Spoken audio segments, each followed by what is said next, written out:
Hello mga ka-MU! Welcome to Murang Ulam. Isang simpleng bangus recipe na hindi aayawan ni numan. Crispy bangus na nakaka-addict. Kaya panoorin hanggang dulo para sa masarap ding sawsawan.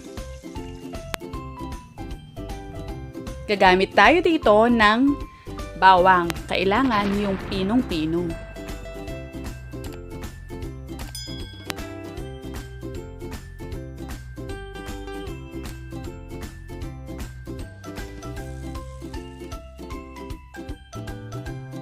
I-arrange ang bangus.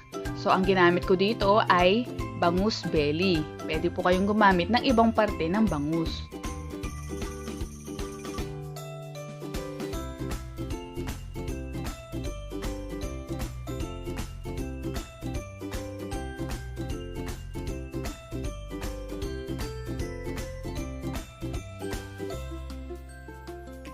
Lagyan ng suka.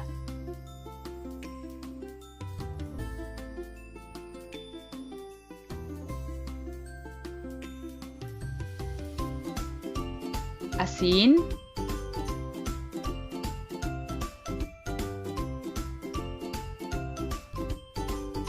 paminta,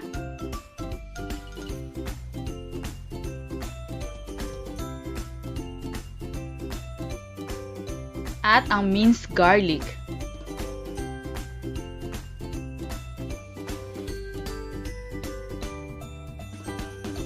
Ipahid sa mga bangus.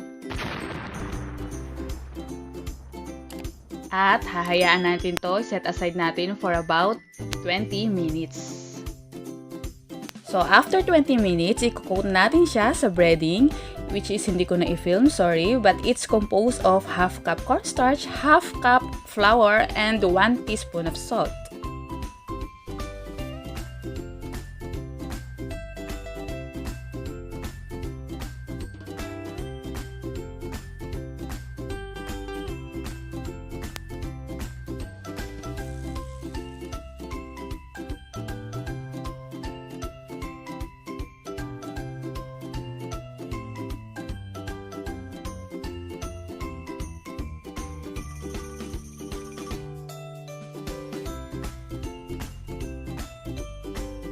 Sa mainit na mantika, iprito sa medium flame setting.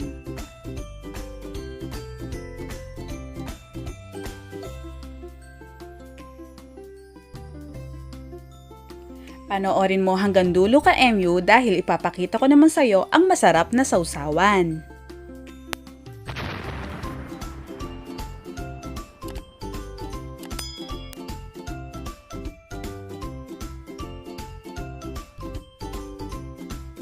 I-flip over o baligtarin pag nag-golden brown na.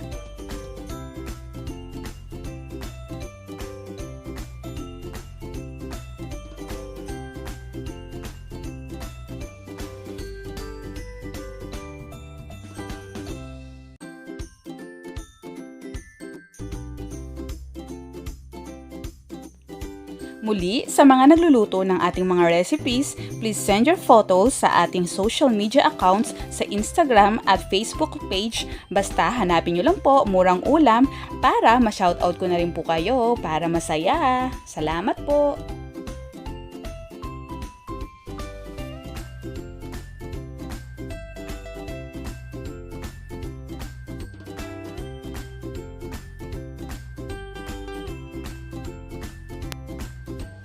Ngayon, para sa ating sawsawan, gagamit tayo dito ng suka,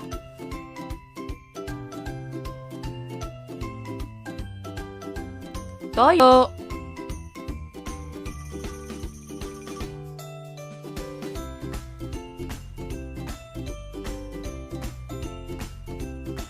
bawang,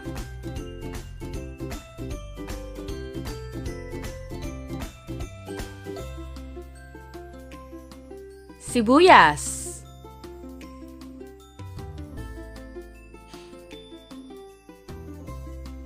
asin,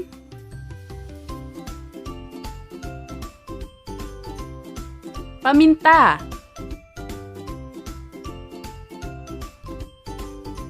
asukal,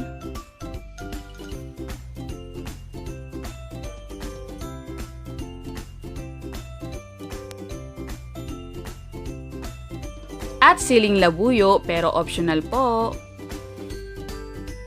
Tandaan na ang sawsawan na ito ay optional po lamang, nasa sa inyo kung ano ang preferred ninyong sawsawan para sa dish na ito.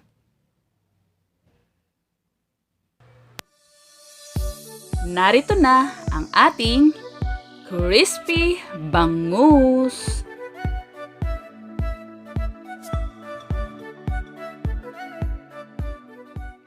Siyempre, hindi mawawala ang shoutout natin sa ating mga kaibigan na nagbibigay inspirasyon sa atin. Kay Sir Fliprax, ginawa na niya ang salted egg at nag-steamed okra pa siya. Subscribe po kayo sa kanya kung gusto ninyong ma-entertain. Napakaganda ng boses.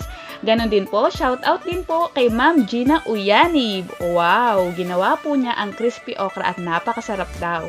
At ang napakasipag po natin ka-MU na si Ma'am Bridget Katito, ginawa na niya ang ating crunchiness overload. Ang sarap. Pati ang paklay. Wow! At ang menudo sa gabi. Maraming salamat, Ma'am Bridget. Marami pong salamat sa inyong lahat. God bless po!